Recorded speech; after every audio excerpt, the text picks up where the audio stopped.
नमस्कार, रामराम महाराष्ट्र न्यूज मध्ये आपले स्वागत आहे। बोरीपारधी येथील बोरमलनाथ मंदिर परिसरातील वनखात्याच्या जमिनीवर अनधिकृत कब्जा। कुंपणात शेतखात आहे का असा सवाल। वन विभागाच्या जागेत नुकतेच पेव्हिंग ब्लॉक व गोशाळेचे अतिक्रमण करण्यात आले आहे। त्यावर तात्काळ कारवाई करून वनक्षेत्रपाल राहुल काळे यांची बदली करावी याची मागणी समितीने केली आहे। वनभवन पुणे येथे दिनांक 27 जून रोजी सुनावणी ठेवण्यात आली आहे। बोरमलनाथ मंदिर परिसरातील लग्न कार्य बंद करावी याकरिता पंचायत समितीने 2 वेळा सरपंच व ग्रामसेवक बोरीपारधी यांना लेखी कळविले असूनही अद्यापपर्यंत कारवाई झाली नाही। बोरमलनाथ मंदिर परिसरात शासकीय निधीचा गैरवापर करून अतिक्रमण केल्याबाबत तळ पाहणी व चौकशीसाठी दिनांक 8 जुलै रोजी जिल्हा परिषदेची समिती येणार आहे। जोपर्यंत चौकशी पूर्ण होत नाही तोपर्यंत बोरीपारधीचे ग्रामसेवक सयाजी क्षीरसागर यांना बदलीचे ठिकाणी सोडू नये अशी मागणी मुख्य कार्यकारी अधिकारी जिल्हा परिषद पुणे यांच्याकडे समितीने केली आहे। समितीने गोशाळेबाबत आयोगाकडे केलेल्या तक्रारीवरून जिल्हा पशुसंवर्धन आयुक्त पुणे यांना कारवाई करण्याबाबत आयोगाने सूचना दिल्या आहेत। सदर वन विभागाच्या अतिक्रमणावर व शासकीय निधीचा गैरवापर करणाऱ्यांवर लवकरात लवकर कारवाई केली नाही तर समितीने उपोषणाचा इशारा दिला आहे। बरोबर आहे वीर मॅडमशी आमचं बोलणं झालंय। प्रतिनिधी मी स्वतःही बोललो वीर मॅडमशी। सविस्तर रिपोर्ट। तुम्ही काय करणार म्हणजे प्रोसिजर करणार आहे का नाही? जे काय साहित्य आहे ते पण जप्त करायचे। हा 2 तासाच्या वेळेमध्ये बरं ठीक आहे ओके।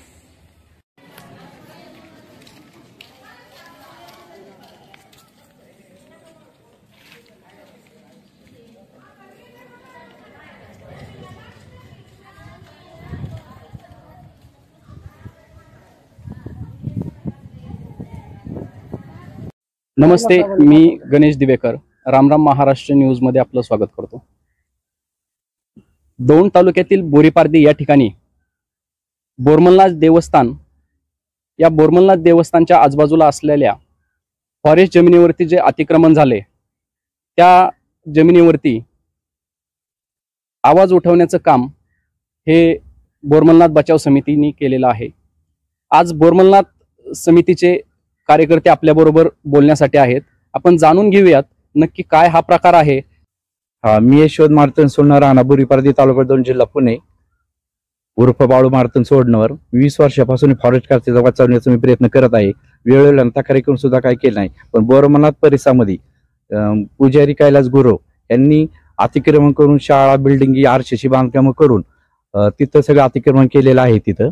आणि ग्रामपंचायती दप्तरी 70/30 ची ग्रामपंचायत बोरमलनाथ मंदिराची नोंद आहे आणि रेव्हन्यू खात्याने 7/12 त्याच गटामध्ये पीक पाण्याला 1/38 ची नोंद करून घेतलेली आहे। ही सगळे अधिकारी हाताशी धरून सगळं करून घेतलंय। त्याला फॉरेस्ट खातं, महसूल खातं आणि मोजणीचं खातं त्याला पूर्णपणे जबाबदार आहे।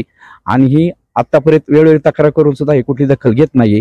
आणि आताच काळे साहेबांकडे आम्ही दौंडच्या आरोपीवर आम्ही तक्रार केली होती। त्या टायमाला त्यांनी लिहून दिलं की आम्ही अतिक्रमणची कारवाई करू, आमची कागदपत्राची पूर्तता चालू आहे। आणि तसं त्यांनी त्या लेटर बी दिले, तसं त्यांनी लिहून पण दिलं की आम्ही इथून पुढे कुठली बांधकाम करणार नाही। तरी पण तिथं आता बेकायदेशीर आंदोलन बांधकाम चालू आहेत। सगळ्या आरसीसी मध्येच राजोसपणे आता सुद्धा चालू आहे। आज या तारखेला पण तगायत चालू आहे, तरी कुठली ऍक्शन कोणी उचलत नाहीये। हे सगळ्या जाखाडाला करण्याचा प्रयत्न चाललेला आहे 3 खात्याचा आणि ह्याला सगळे अधिकारी मॅनेज आहेत। मी सुरेश पांडुरंग पवार, मी बोरीपारधी गावचा नागरिक आहे आणि मी आज बोरमलनाथ मंदिराच्या बाजूने बोरमलनाथ मंदिरच फॉरेस्ट जागेमध्ये आहे। मला त्याच परिसरात 16 हेक्टर 40 आर जमीन आहे। तर बोरीपारधी ग्रामपंचायत आणि कैलास एकनाथ शेलार बोरमलनाथाचा पुजारी यांनी संगनमताने माझ्या जागेमध्ये गट नंबर 532 जुना नवीन 233 अ2 यामध्ये एक जिल्हा परिषद प्राथमिक शाळा बांधलेली आहे। त्या प्राथमिक शाळेची मंजुरी कागदपत्र गट नंबर 528 चे आहेत। तर ह्या ग्रामपंचायतीने आणि कैलास एकनाथ शेलार यांनी संगमताने ती शाळा तर बांधलीच, त्या शाळेचं असं हे केलं की निम्मी फॉरेस्टमध्ये आणि निम्मी माझ्या क्षेत्रामध्ये ठेवली। काय तर ह्या बाबतीत जरी मी कोणती तक्रार केली तर त्या तक्रारीचा आज तागायत कोणतं निवारण झालेलं नाही। दुसरी गोष्ट एक अशी की माझ्या क्षेत्रामध्ये एक 4 ते 5 घरं मातंग समाजाचे आहेत।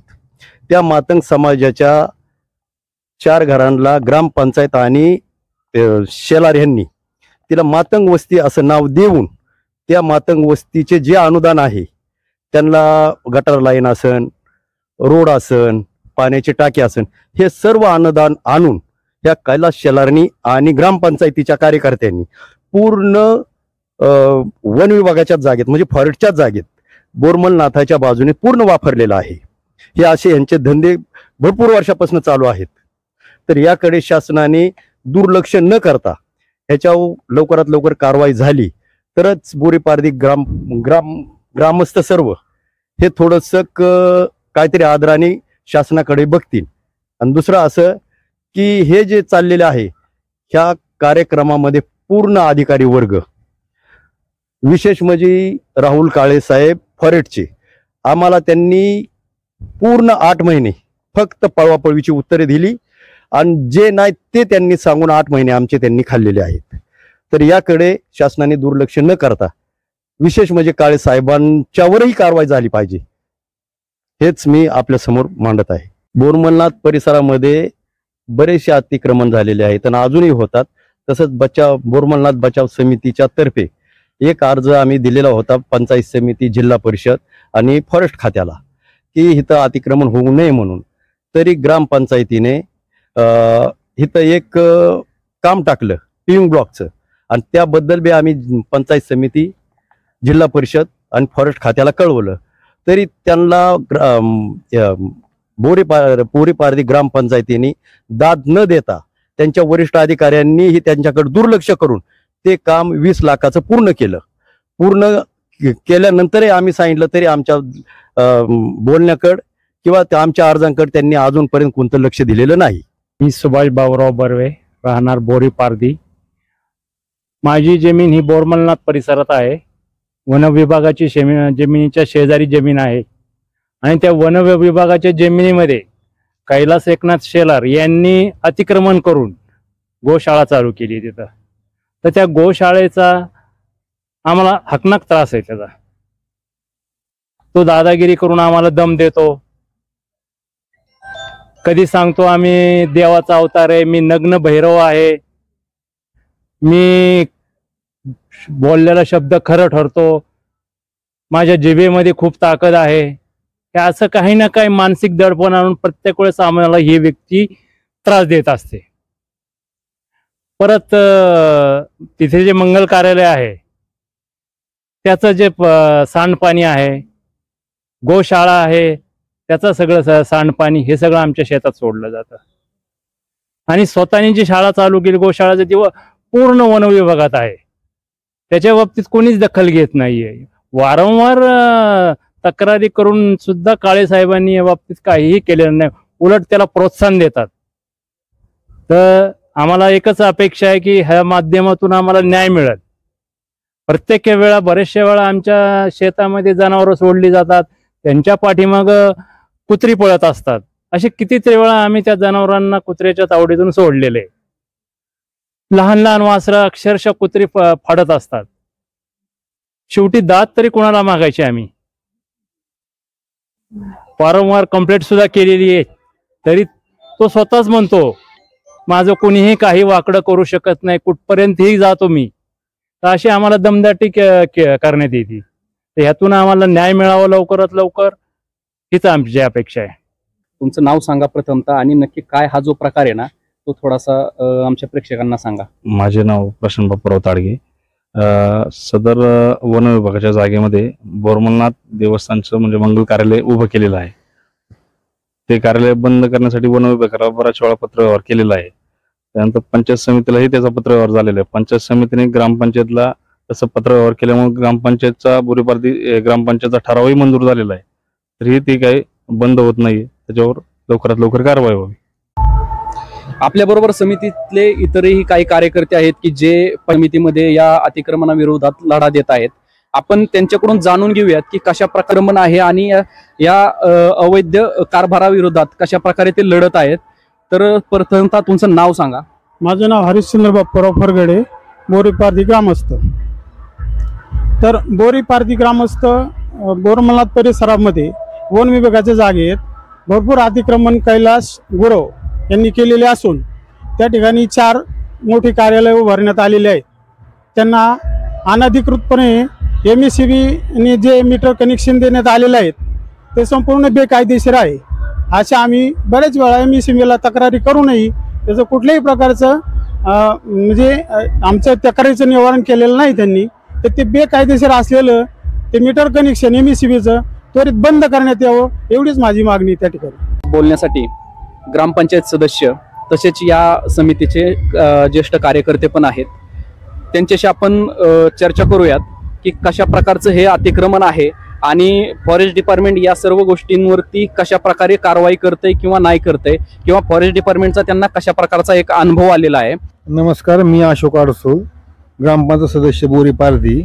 गेली 2 ते 2.5 वर्षापासून आम्ही बोरमनाथ बचाव समितीच्या माध्यमातून जे वन विभागाच्या जागेसंदर्भात जे काम करतोय त्या संदर्भात आम्ही गेल्या वर्षी नागपूर येथील वन विभागाच्या मुख्य कार्यालयात अर्ज दाखल केला आणि त्या कार्यालयातून आपण बोरमनाथ मंदिराच्या ठिकाणी झालेल्या वन विभागात अतिक्रमणासंदर्भात काळे साहेबांना आपण त्यांच्याकडून पत्र काढलं, पण त्या संदर्भात त्यांनी कुठल्याही प्रकारची कारवाई इथं होत नाही. आणि भरपूर प्रकरणात भलं तसं बघितलं तर दौंड तालुक्यातून ना सगळ्यात महत्वाचं हे उदाहरण आहे की वन विभागाच्या जागेमध्ये अतिक्रमण कसं केलं जातं ह्याचं हे उत्तम उदाहरण म्हणजे बोरमनाथ मंदिराचा वन विभाग. असं परवा आपल्या समोरच घडलेली घटना की अतिक्रमणाचं काम चालू असताना आपण वरिष्ठ अधिकाऱ्यांना फोन करून स्थानिक वन विभागाच्या अधिकाऱ्यांना इथं बोलवून घेतल्यानंतर त्यांच्या समक्ष जे अतिक्रमणाचं काम चालू होतं ते बंद न करता त्याला त्यांनी दुजोरा दिला त्या कामासंदर्भात. बरोबर आहे. परवाच आपल्या समितीने या ठिकाणी जे अतिक्रमण चालू आहे त्या संदर्भामध्ये वन अधिकाऱ्यांना सांगितलं होतं. वन अधिकारी इथं आल्याच्या नंतर कसा प्रकार तुमच्या समोर आला हे जरा थोडं आमच्या प्रेक्षकांना सांगा तुम्ही. प्रथम तालुक्याच्या ठिकाणी वन विभागाच्या ऑफिसला फोन केल्यानंतर आम्हाला तर कुठल्याही प्रकारचा तिथं आम्हाला रिस्पॉन्स मिळाला नाही. मग तो रिस्पॉन्स नाही मिळाला म्हणून आम्ही पुण्याच्या ऑफिसला फोन केला आणि त्यानंतर इथं राठोड म्हणून मॅडम इथं आल्या आणि त्यांनी 2 तासात कारवाई करण्याचं आम्हाला आश्वासन दिलं. पण आज 4 दिवस होऊन तिथं कुठल्याच प्रकारची कारवाई झाली नाही. आता सध्या सुद्धा तिथं अतिक्रमण चालू आहे आणि राठोड मॅडम आल्यानंतर कैलास एकनाथ शेलार यांनी त्यांचा पाहुणचार उत्तम रीतीने केलेला आहे असं आमच्या निदर्शनास इथं आलं. या संदर्भात आपण इतरही काही पत्रव्यवहार केलेले आहेत तर त्या संदर्भात काय सांगाल. इथं चुकीच्या सातबाऱ्या जोडून शासनाची शोधून क वर्ग तीर्थक्षेत्राचा करोडो रुपयाचा निधी हा वन विभागाच्या जागेमध्ये खर्च करण्यात आलेला आहे आणि त्या खर्च केलेल्या जागेच्या संदर्भात शासनाचं असं पत्र आहे वन अधिकाऱ्यांचं की आपण यांना कुठल्याही प्रकारची परमिशन दिलेली नाही. अच्छा, म्हणजे कुठल्याही प्रकारची परमिशन नसताना आता आपल्याकडे हे जे कार्यकर्ते आहेत हे एक वन विभागाचं पत्र घेऊन आलेले आहेत. या पत्रामध्ये अशा प्रकारची कुठलीही परमिशन यांना दिलेली नाहीये अशा प्रकारे या पत्रामध्ये दिलेलं आहे. तर या संदर्भामध्ये तुम्ही आता इथून पुढच्या काळामध्ये कशा प्रकारे कारवाई करण्यास प्रशासनाला भाग पाडणार आहात. आपण आता वन विभागाच्या कार्यालयात आपण भरपूर पाठपुरावा करतोय आणि त्या संदर्भात आपली 27 तारखेला आपल्याला पुणे येथे आपली सुनावणी आहे. फॉरेस्ट अधिकाऱ्यांच्या बरोबर आपली सुनावणी आहे आणि 7 तारखेला पंचायत समिती दौंड या ठिकाणी आपली सुनावणी होणार आहे. या संदर्भात कारवाईचे आपल्याला त्यांनी आश्वासन दिलेलं आहे शासनाने. अच्छा, म्हणजे शासनाने कारवाईचं आश्वासन या प्रकरणामध्ये दिलेलं आहे. त्याचबरोबर प्रशासनाने 27 तारखेला पुणे या ठिकाणी वन विभागाच्या कार्यालयामध्ये या प्रकरणी सर्वच आरोपी असतील किंवा फिर्यादी असतील यांना बोलवून समोरासमोर बसून यांची सुनावणी घेण्याचं ठरवलेलं आहे. त्याचबरोबर पंचायत समितीमध्ये ही अशा प्रकारची कारवाई सुरू झालेली आहे. मी गणेश दिवेकर, रामराम महाराष्ट्र न्यूज, दौंड. अशाच नवनवीन बातम्या पाहण्यासाठी आमच्या YouTube चॅनलला सबस्क्राईब करा. फेसबुक आणि Instagram पेजला फॉलो करा.